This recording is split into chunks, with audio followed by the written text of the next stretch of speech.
Fim de jogo no Beira-Rio, Internacional e Grêmio empatam 0-0 em um dos piores jogos de futebol desse ano, para não dizer da década, do século e da história. Simplesmente um jogo horroroso, mas que teve até que bastante coisa acontecendo e a gente vai comentar a partir de agora.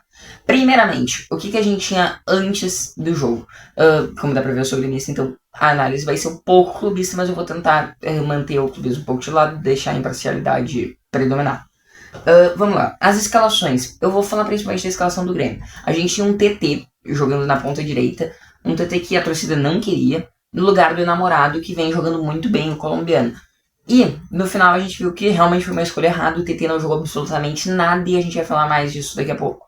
A gente também vinha com o Grêmio com uma trinca de volantes, Arthur, Noriega e o Juan Nardoni. O Nardoni um pouco mais avançado, o Noriega mais recuado e o Arthur flutuando entre os dois.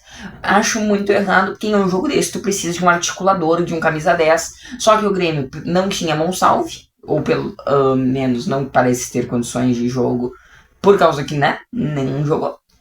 Gabriel Mack, nosso outro meia, é muito novo, o treinador deve considerar que ele não está pronto, e eu também acho isso. Pode ser um grande jogador, acho que será, mas ainda não está pronto. E o Willian não estava disponível. Então a gente veio com uma trinca de volantes que não me agrada, mas eram os três melhores possíveis para esse meio campo mesmo, não tinha muito o que fazer, por causa da falta de opção do treinador. Então a gente também tinha na zaga ali o Pavão improvisado na lateral direita, que já é de praxe, e na lateral esquerda o Pedro Gabriel, que é da base do time que se destacou na copinha do ano passado, na copinha desse ano, e vem recebendo oportunidades no time principal depois daquela lesão feia que o Marlon teve. Assim vinha o Grêmio. De resto era tudo bem padrão. Carlos Vinícius lá no ataque, a Muzu, o Everton no gol, a dupla de zaga com os dois jovens, Gustavo Martins e Vieri. E era basicamente isso. Uma escalação diferente, talvez não a ideal, mas uma das melhores possíveis de serem feitas. Principalmente se a gente olha pro meio campo. Por exemplo, ali não tinha muito mais o que fazer, embora eu acho que 3 volantes não seja o ideal, não tinha outro jogador para mudar o esquema de jogo. Aí sim, o TT foi um erro completo de botar ele na ponta direita no lugar do José Namorado. E aqui na lateral esquerda acho que foi correto ter botado o Pedrinho no lugar do Caio Paulista, que, pô, o Caio Paulista é jogador de futebol um absurdo. Fases dos times. O Inter vinha de já 4 jogos sem perder, 3 vitórias e muito bem embalado. Saiu lá da zona de baixo da tabela onde estava um tempo atrás e agora já está ali no meio de tabela. Pro Inter, o que interessava? Interessava a vitória para subir mais na tabela, para chegar ali, quem sabe, numa 19ª colocação, por aí, 10ª ou 9ª, não 19ª. Só que acabou que não aconteceu. Já a fase do Grêmio era bem pior. Nos últimos jogos o time não vem tendo bons resultados. O último jogo perdeu pro Montevidéu City Torque, que faz parte do grupo City, perdeu lá em Montevidéu pela Sul-Americana, e antes já tinha empatado com o Remo e alguns jogos não vinha conseguindo vencer, já tinha empatado com a Chapecoense um tempo atrás, entre outros jogos que realmente estavam decepcionando bastante. A derrota pro Palmeiras também teve. Então o Grêmio vinha com uma fase muito ruim. Dito isso, o treinador a gente sabia que teria uma certa estabilidade. A direção confia no Luiz Castro. E a informação é que a não ser que o Grêmio fosse espancado, humilhado hoje, tomado uma goleada, o treinador seguiria no comando, como empatou principalmente. Agora, obviamente, ele vai seguir no comando, a não ser que aconteça alguma coisa muito extraordinária. Eu tô gravando assim que acabou o jogo. Vá que aconteça uma demissão que eu não concordaria de jeito nenhum. Acho que o treinador não pode ser demitido com tão pouco tempo de trabalho. Teria que esperar no mínimo até agosto para demitir. No mínimo, porque ainda tem Copa do Mundo no meio, se tu parar pra pensar. Então é ali um mês sem nem jogo pra tu avaliar. E daí o Grêmio vinha querendo essa vitória para poder voltar a sonhar mais com posições de cima, por causa que começou até que bem, brigando ali na 8ª, na 9ª colocação, e depois começou a cair com esses resultados ruins e estava ali pela 11ª, 13ª colocação e queria vitória para voltar um pouco mais lá para cima. E a derrota poderia, se fosse muito goleada, demitir o treinador. Um empate era horrível pro Grêmio e pro Inter, e o que nós tivemos logo? Um empate. Enfim, foi o que aconteceu, né? Agora sim, depois de 4 minutos, mais de 4 minutos e meio de vídeo, vamos entrar no jogo. O jogo começou e eu falei bastante do pré-jogo por causa que no jogo não teve tanta coisa assim. Então tá, o jogo começa e aos 7 minutos o Carboneiro sofre uma falta na entrada da área que nem tem nada tão demais assim. Só que por que eu resolvi destacar? Porque nessa falta o juiz dá o cartão amarelo pro Gustavo Martins. Só que o que acontece? Não era nem o primeiro amarelo do jogo, 7 minutos, lembrando. Aos 4 minutos ele já tinha amarelado um dos jogadores do Inter, agora não me recordo exatamente qual, e com isso, com 7 minutos de jogo, a gente já tinha 2 cartões amarelos. E pra mim isso pode ter estragado o jogo, por causa que daí o jogo começou a ficar muito picotado, e eu vou explicar por que quando eu chegar no final do primeiro tempo. Porque pra mim, aí, o jogo foi estragado, o jogo que já, pelo visto, não ia ser bom mesmo, porque as duas equipes são ruins, o Grêmio e o Inter são ruins. O jogo já não ia ser bom, ficou pior ainda por causa da arbitragem, mas eu vou falar melhor disso daqui a pouco. E daí, essa falta é cobrada pelo Alan Patrick, entrada da área, ele isola lá pra cima, não chega nem perto de fazer o gol, mas não é por causa da falta em si que eu destaquei, sim por causa desse negócio, dessa questão do segundo cartão amarelo já ter saído com 7 minutos de jogo, o que é muito fora do padrão, e eu acho que o juiz perdeu o jogo aí.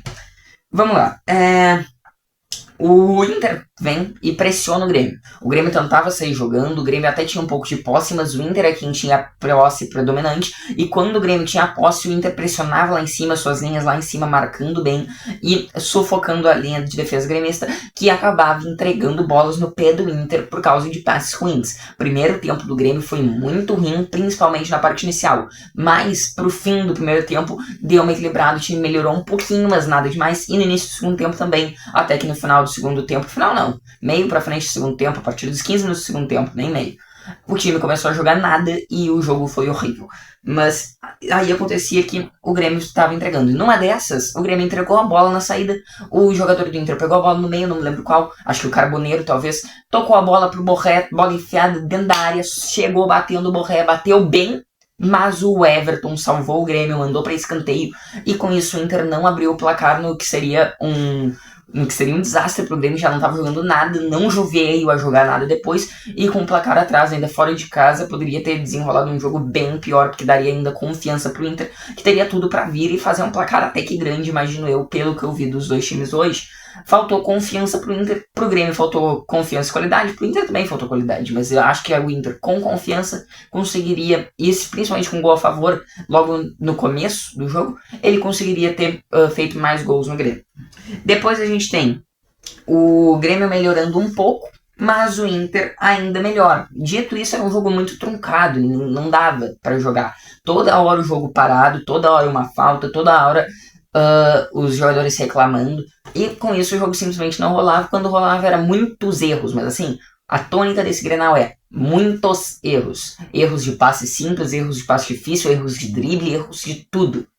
Os jogadores não acertavam passes de 2 metros pro lado. Tanto os do Grêmio quanto os do Inter, mas eu senti que os do Grêmio erraram ainda mais. E daí a gente tem então esse jogo muito truncado, porque o jogo simplesmente não acontecia, né? E daí a gente ainda tem o Inter melhor, embora isso, não tinha um grande chance para nenhum dos dois lados. E com isso a gente tem o intervalo. E aqui eu quero destacar no time do Inter o Alan Patrick, mas não destacar positivamente, porque o Alan Patrick essa temporada só vem jogando jogos em casa, é um esquema que o Paulo Pezzolano, o técnico do Inter, tá fazendo pra poupar ele e tudo mais, ele só tá jogando em casa e não jogou absolutamente nada, desaparecido no primeiro tempo. E pra mim, que viu o Alan Patrick muitas vezes em Grenais castigando o Grêmio, principalmente em 24 e 25, acaba que é uma surpresa, mas que era até o esperado, por causa que o Alan Patrick não vem jogando nada esse ano. Tanto é que já não é mais crucial a ponto de jogar todos os jogos, e daí o treinador tá optando por só deixar ele jogar em casa, até por questões físicas. Ele jogou hoje, obviamente, dentro de casa, dentro do Beira-Rio. Acho que mesmo se fosse na Arena jogaria por ser um Grenal e por ser na mesma cidade, sabe? Não teria que viajar.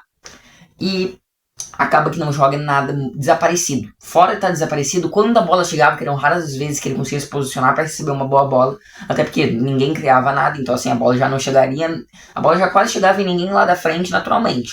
Com o cara escondendo ainda, não chegou nada no Alan Patrick, e as poucas bolas que chegou, ele simplesmente desperdiçou falhas técnicas, muito mal Alan Patrick. Agora sim, vamos falar da arbitragem. Por que aqueles 2 cartões lá no começo do jogo, pra mim, estragaram o jogo? Pra mim, foi o seguinte, aqueles 2 cartões, o juiz foi com a intenção do seguinte: vou dar 2 cartões, os jogadores vão parar de fazer faltas, os jogadores vão entender que eu vou ser rígido, qualquer toque é falta, vou dar amarelos, e com isso a gente vai ter um jogo menos picotado. Só que o que aconteceu? Bem o contrário, porque os jogadores não pararam de fazer faltas, o juiz teve que começar a administrar cartões amarelos, porque não aconteceu o que ele estava esperando de as faltas diminuírem, as faltas continuaram no mesmo ritmo de um Grenal normal, se não maior. E daí ele teve que segurar os cartões amarelos. Daí ficava toda a falta, vinham uns 5 jogadores de cada time reclamar porque queriam um cartão, porque ele deu o cartão lá no início, e seguindo aquele critério dele lá no início, ele tinha que dar cartão agora, só que ele não podia dar o cartão agora, porque se ele desse cartão para todo mundo, o jogo ia se descontrolar completamente.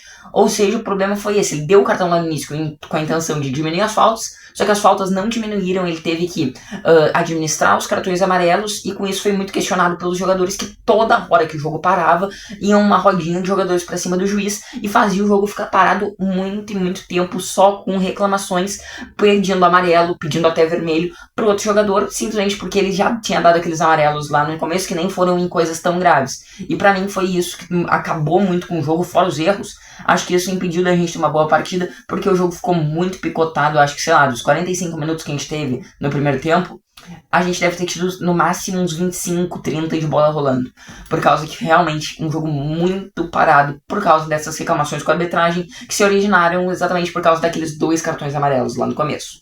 Quero saber se tu concorda comigo, ou se tu acha que esse não foi um problema do jogo, então comenta aí pra eu entender se minha ideia tá alinhada com a de vocês, ou se eu tô com uma opinião diferente, qual é a opinião de vocês, argumentem pra eu poder também ver se eu não mudo de opinião, embora eu acho que isso complicou bastante o jogo. Aí, assim, começa o segundo tempo e o Inter volta melhor de novo. O Inter jogando melhor, e agora no início um jogo um pouquinho mais aberto, o Inter trocando passes mais no ataque, e aos 13 minutos o que acontece? Enfim, a hipocrisia, né? Eu acabando de dizer que o Inter estava melhor, escanteio pro Grêmio, bola na área, só que ela não vem na altura da cabeça do jogador, vem na altura do pé do jogador do Grêmio, não sei qual, nem a transmissão falou o nome. Ele chuta e o Rocher faz uma defesa incrível. O Rocher, que vem em má fase, não é um bom goleiro. Quer dizer, é um bom goleiro, mas vem em uma má fase desde que chegou ao Inter. Já fazem 2 ou 3 anos que ele chegou no Inter. Foi em 2023. Ele chegou no Inter em 2023. Então, assim, faz muito tempo que ele tá em uma má fase. Achei que não ia pegar aquele chute quando eu vi. Pegou, e daí volta o rebote pro jogador do Grêmio, se não me engano, o Juan Nardoni, meio campista, só que volta a bola meio alta, ele tenta cabecear ainda, passa por cima do gol, e com isso o placar não é aberto, mas foi talvez a melhor oportunidade, foi a melhor oportunidade do Grêmio, e talvez a melhor oportunidade do jogo inteiro. Depois disso aí, a gente tem aqui, eu anotei, né, porque eu tenho um caderninho aqui com os principais acontecimentos do jogo, eu simplesmente anotei, jogo ruim. Porque senão eu ia pular literalmente desse lance que foi aos 13 minutos pra um que foi quase aos 30. Porque não acontecia nada. O jogo era ruim. O jogo ainda era picotado por causa das faltas e das reclamações. O jogo tinha muitos erros de passe, muitos erros simples, de fundamento. E assim, ele não rolava, os times não atacavam, os times também não defendiam. Era simplesmente... parecia que era uma queimada, só que com o pé. Os times simplesmente não conseguiam trocar passes, e com isso o jogo ficou muito ruim. Aí sim, aos 27 minutos, o que a gente tem? O Everton agora salvando o Grêmio.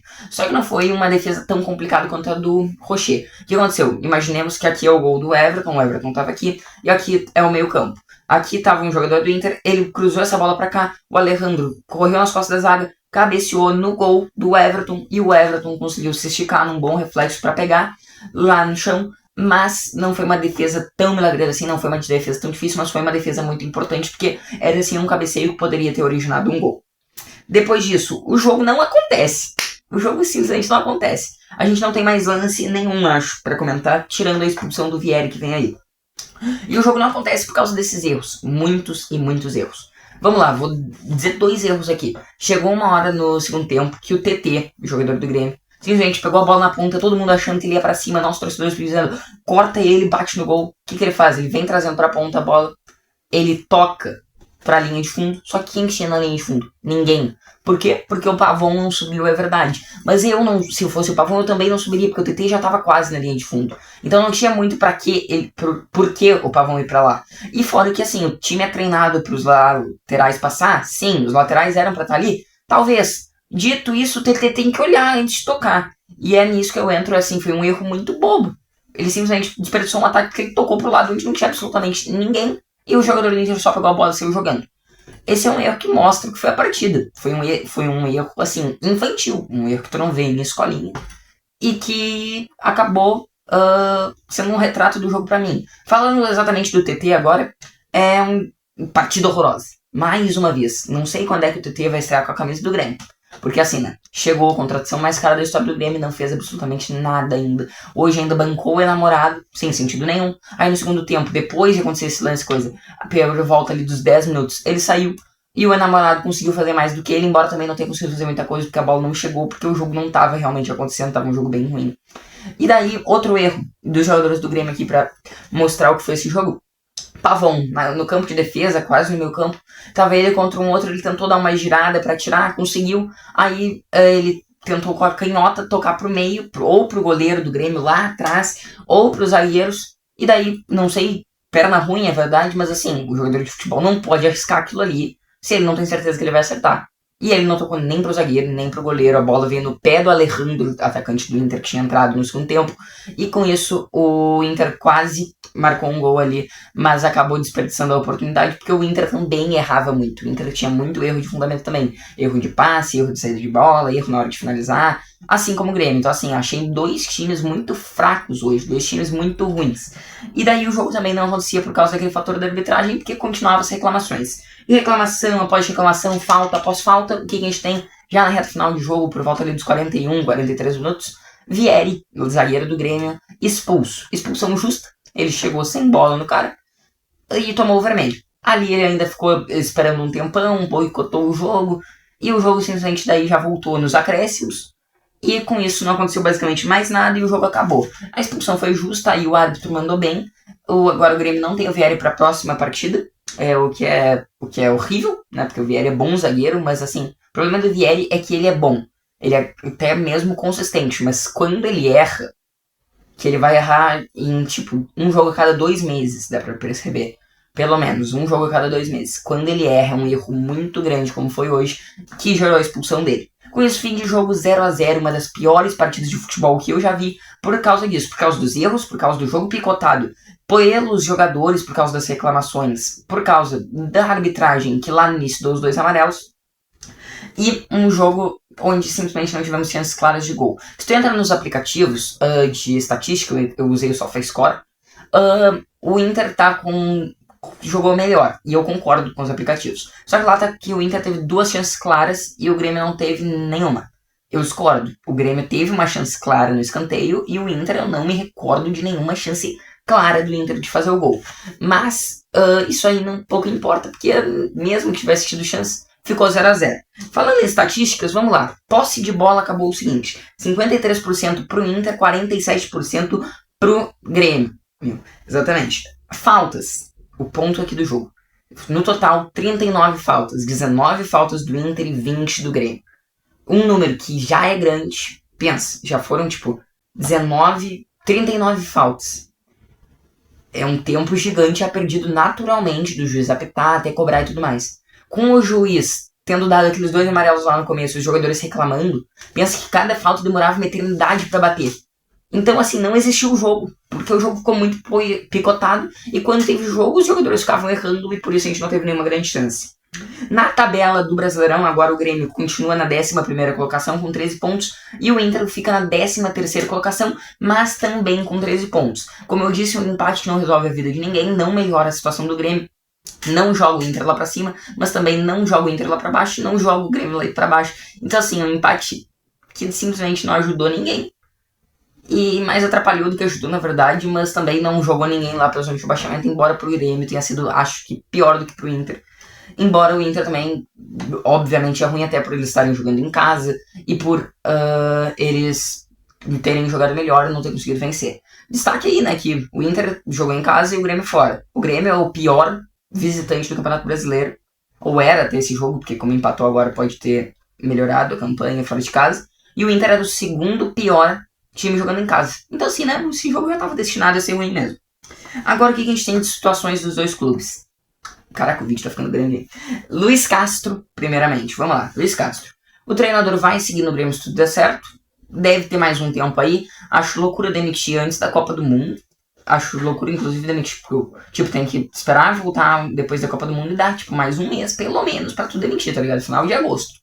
Se final de agosto continuar jogando o que tá jogando agora, aí tudo bem, a gente pode passar em demissão, mas por agora, muita calma, porque não é necessário, e eu acho que é por isso que os times não vão pra frente aqui no Brasil, não só o Grêmio quanto todos, porque dá uma fazinha ruim, já quer demitir o técnico. O Inter tem uma perspectiva boa, mas tem que melhorar muito. O Grêmio tem uma perspectiva, assim, de últimos jogos horríveis. E assim, tem tudo pra ir lá pra baixo, tem que se recuperar na tabela, tem que vencer principalmente jogos fáceis que não vem conseguindo. Eu dei o exemplo do Remo e da Chapecoense que empatou, e tem que vencer esses jogos, principalmente dentro de casa contra o Remo. A Chapecoense ainda era fora, mas ainda assim fora, mas com os gremistas, tendo mais gremista no estádio do que o torcedor de Chapecoense, né? Então assim, é complicada a situação do Grêmio. A do Inter também não é das melhores, mas pelo menos o time manteve a sua sequência invicta no Campeonato Brasileiro. 5 jogos invictos agora, se eu não me engano, 2 empates e 3 vitórias, e com isso agora o Inter tem uma perspectiva até de melhora, mas pelo que a gente viu no jogo de hoje também tem que melhorar muito, principalmente nesses erros individuais. Não tem o que a gente comentar de tática hoje, por causa que o jogo não aconteceu, por causa desses erros individuais, por causa das faltas, por causa do enrolamento dos jogadores enrolando. Já disse tudo isso, vou repetir porque é importante que entendam por que esse jogo foi tão ruim. Então não tem tática pra gente falar, porque não existiu tática no jogo. Dito isso, eu acho que eu vi algumas coisas no Grêmio melhores, umas aproximações melhores. O problema é que mesmo com as aproximações, os jogadores estavam errando o passe de perto, então não adianta muita coisa. E é por isso, inclusive, voltando ao Luiz Castro, que eu acho que não se pode demitir o treinador, porque não é o treinador que entra em campo e vai errar um passe de 2 metros. Quem erra o passe de 2 metros é o TT, é o Pavon, que estão recebendo ali muito dinheiro pra estar ali. E não tem culpa do treinador que eles vão errar o passe. O treinador monta a tática e a culpa não é dele se os jogadores não conseguem executar. Ele tem que tentar adaptar ao máximo para os jogadores que ele tem, mas ele não tem bons jogadores, não vai sair nada dali. E, obviamente, principalmente com erros bobos como passe de lado, que nem hoje. Erros que tu não vê numa escolinha de futsal, numa escolinha de futebol. Então é basicamente isso. Um jogo muito ruim, um jogo muito parado. Um dos piores Grenais aí da história, mas que acabou que teve bastante coisa pra comentar. Assim, um jogo horrível. Dito isso, o maior pós-jogo da história desse canal, mais de 22 minutos já. Muito obrigado a você que assistiu até aqui. Se inscreva no canal para continuar vendo nossos conteúdos aí no seu feed do YouTube. E deixe o like para apoiar a gente continuar trazendo esses vídeos. Muito obrigado, vamos Grêmio e até a próxima.